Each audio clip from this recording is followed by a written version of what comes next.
Have you ever wondered how a fiberglass bass boat like this is made?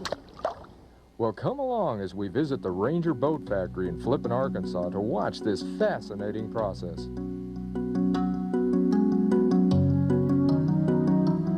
Flippin is located in north-central Arkansas between White River and Bull Shoals Lake. 30 years ago, Forrest Wood and his wife Nina started out in a barn building boats one at a time.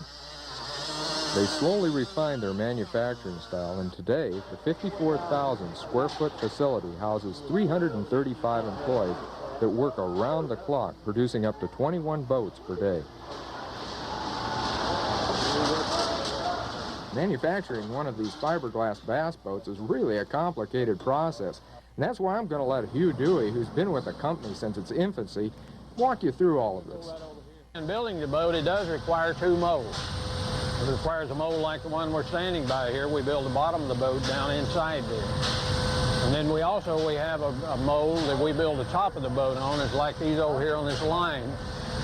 We actually build the top of the boat on that mold upside down. And then in building the boat, we do every bit of it in a backward mode. We actually paint the boat as you see it when it's totally complete onto the mold, and then we build the boat on top of the paint. It's important to remember that the boat is actually painted before it's built.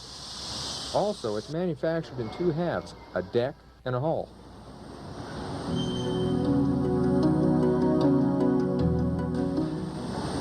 After painting the inside of the mold, the fiberglass is applied both with a chopper gun and also hand-laid. Then it is rolled by hand with little rollers to remove any of the air bubbles that might form underneath it. First of all, we have to shape the glass to whatever shape the mold is.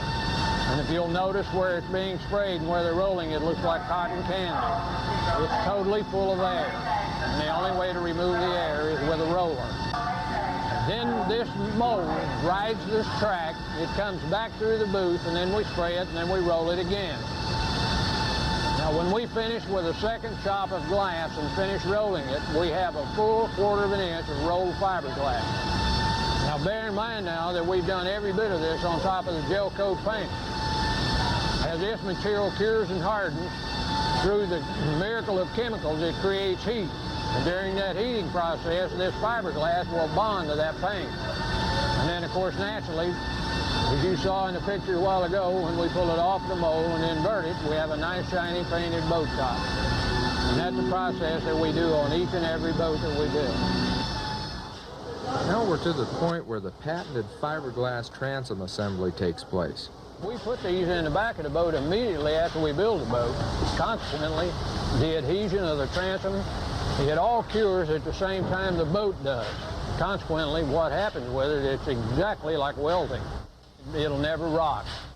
It has been tested and been proven. Thickness to weight ratio, it's many times stronger than metal. The other thing is, it's fiberglass or both fiberglass. We get an absolute bond. No flex, no twist.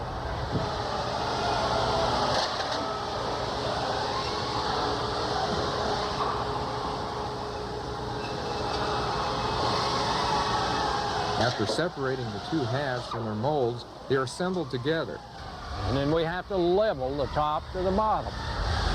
And then there'll be 6 pop rivets that we place on either side. And the only reason they're there is to hold the boat, because the way that we've welded the boat together is on the inside.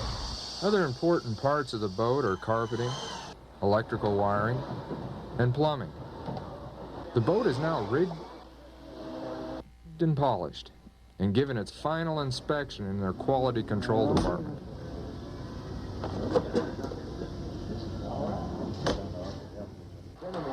It's amazing to see how much work and craftsmanship goes into each one of these individual boats.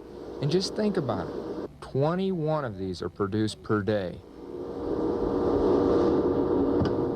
Well, this has been quite an experience, and I want to thank Hugh Dewey and all the folks at Ranger for taking us through it. So until next time, get out there on the water in whatever boat that you have, and have a great day of fishing.